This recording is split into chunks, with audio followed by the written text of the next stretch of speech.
En la oscuridad de los bosques de Wisconsin, una historia aterradora comenzó a tomar forma. Un hombre aparentemente tranquilo se convirtió en uno de los asesinos más notorios de la historia estadounidense. Sus crímenes fueron tan macabros y perturbadores, no solo inspiraron a algunas de las figuras más aterradoras del cine, sino que también dejaron al mundo estupefacto.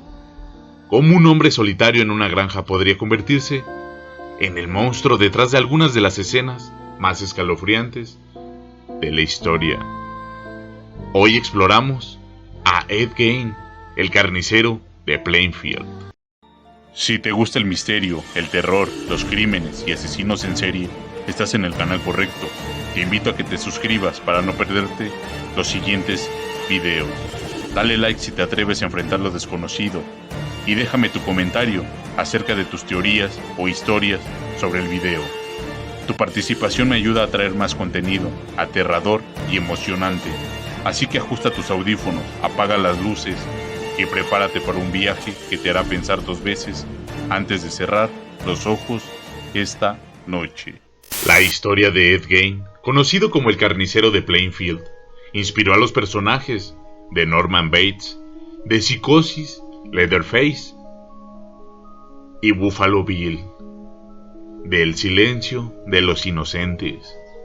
La policía de Wisconsin no podía creer los elementos que decoraban la caótica escena: un cinturón hecho de pezones de mujeres, varias sillas y una lámpara tapizadas con piel humana, un corsé elaborado con un torso, narices, uñas, máscaras creadas con rostros, huesos, cráneos y el cuerpo de una última víctima colgado de los pies, sin cabeza ni tripas.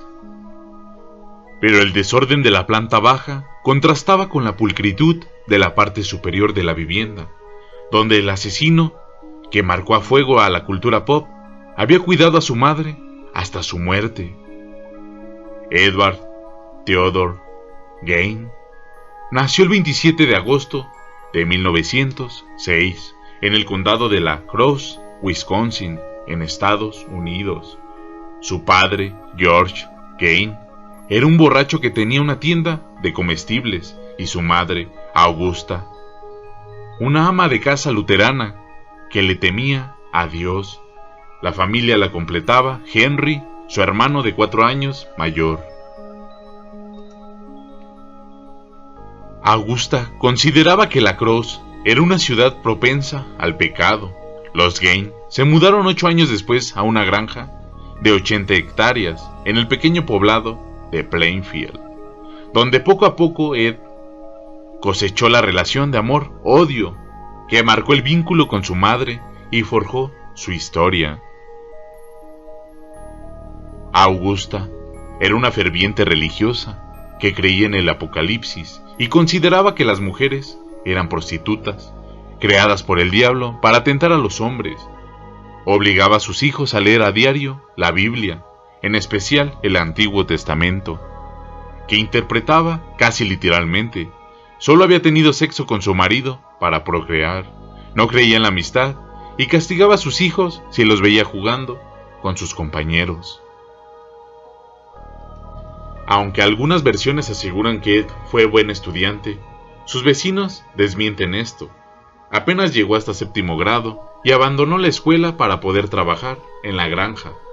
Lo hizo hasta que en 1940 falleció su padre, lo que obligó a los hermanos Gein a salir a buscar trabajo. Ed hacía pequeñas tareas y cuidaba a los hijos de sus vecinos. Siempre se dijo que se entendía mejor con los niños que con los adultos. Aunque era diferente, todos confiaban en él.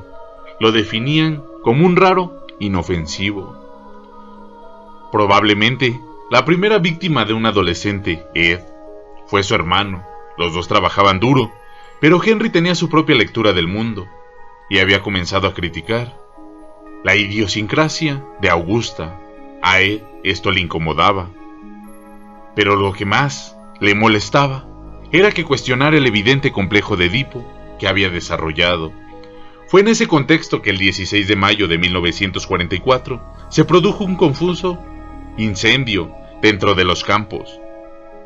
El fuego se descontroló y se acercó a la casa de los Gein, Cuando los bomberos terminaron de combatir las llamas, se dieron cuenta de que Henry había desaparecido y lo empezaron a buscar.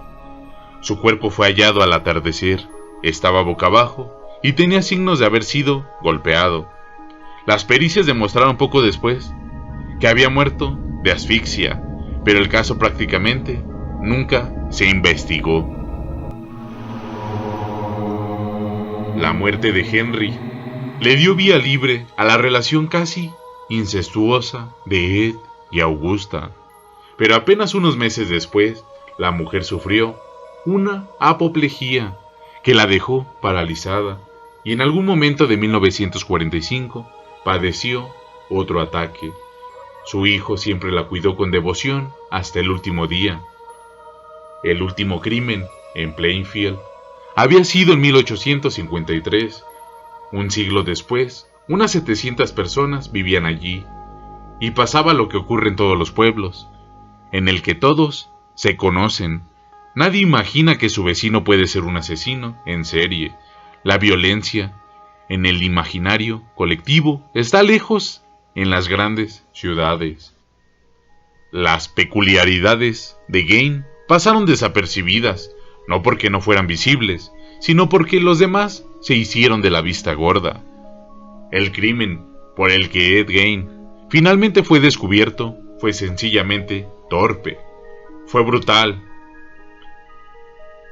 Pero a ningún asesino que quiere permanecer impune se le ocurriría dejar tantos rastros. La última víctima fue la dueña de una ferretería, Bernice Warden. Un anochecer, el 15 de noviembre de 1957, Ed Gein ingresó al local del que era un cliente habitual y pidió un galón de líquido anticongelante. Acordó regresar por la mañana a retirarlo. Al otro día empezó la temporada de caza de ciervos en Plainfield. La costumbre indicaba que todos los hombres desfilaban hacia el bosque y volvían al atardecer con sus trofeos, los cuales colgaban en la entrada de sus establos y exhibían luego de desollarlos y destriparlos. Aquel día en el pueblo se empezó a rumorear que era raro que Bernice no abriera la ferretería. Cuando su hijo regresó de cazar, inmediatamente dio aviso a la policía, y no tardaron en apuntar a Ed, ya que cuyo nombre figuraba en la última factura de venta. Todos los caminos conducían a la granja de los Gein.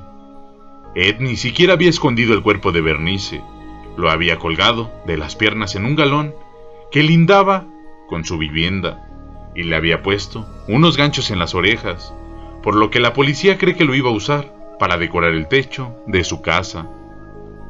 Como a los ciervos, Ed la había destripado. Era su trofeo. Frente a una estufa estaba su corazón y en una bolsa la cabeza. En medio de la oscuridad, ya que la granja no tenía luz, la policía fue descubriendo con la ayuda de linternas la terrorífica escena, la cual se describe al inicio de este video. Junto a más de una década de basura acumulada, posaban fragmentos humanos de lo más variado y objetos que Ed había elaborado con partes humanas, como cuencos hechos con cráneos y numerosas obras realizadas con piel, como leotardos, una papelera y varias sillas tapizadas. También había una lámpara creada con rostros humanos, además del cordón de una ventana confeccionado con labios.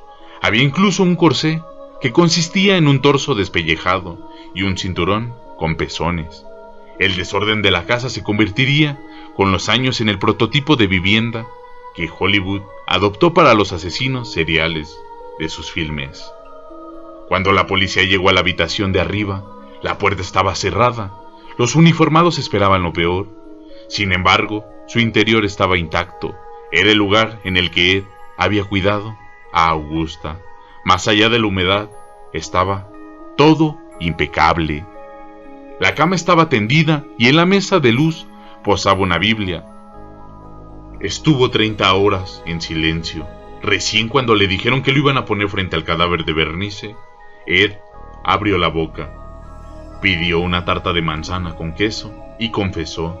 Era el final del psicótico anónimo y el inicio de un ícono cultural conocido como el carnicero de Plainfield, cuya historia llegaría al cine e inspiraría a emblemáticos personajes. Además de los crímenes de Mary Hogan y Bernice, Ed confesó que desde la muerte de su madre hizo unas 40 visitas al cementerio de Plainfield. Solía leer los obituarios para saber cuándo y dónde iban a enterrar a mujeres, y esa misma noche profanaba las tumbas. En algunos casos robó cuerpos enteros, en otros solo algunas partes, las cuales le interesaban. Siempre negó haber mantenido relaciones sexuales con los cadáveres o comido carne humana. Olían mal, explicó.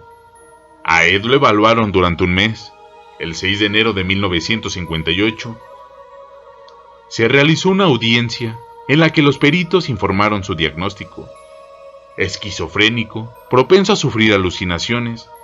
Le había dicho a los psicólogos que se consideraba a sí mismo un instrumento de Dios para resucitar a los muertos.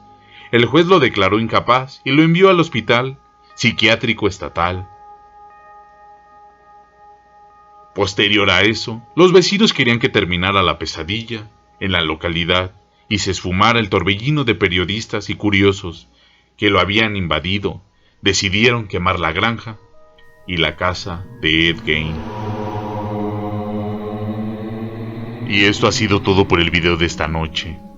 ¿Qué te ha parecido la historia de Ed Gein? Házmelo saber en comentarios. Recuerda dejar tu like y suscríbete al canal, ya que tu apoyo me ayuda a crecer. Gracias.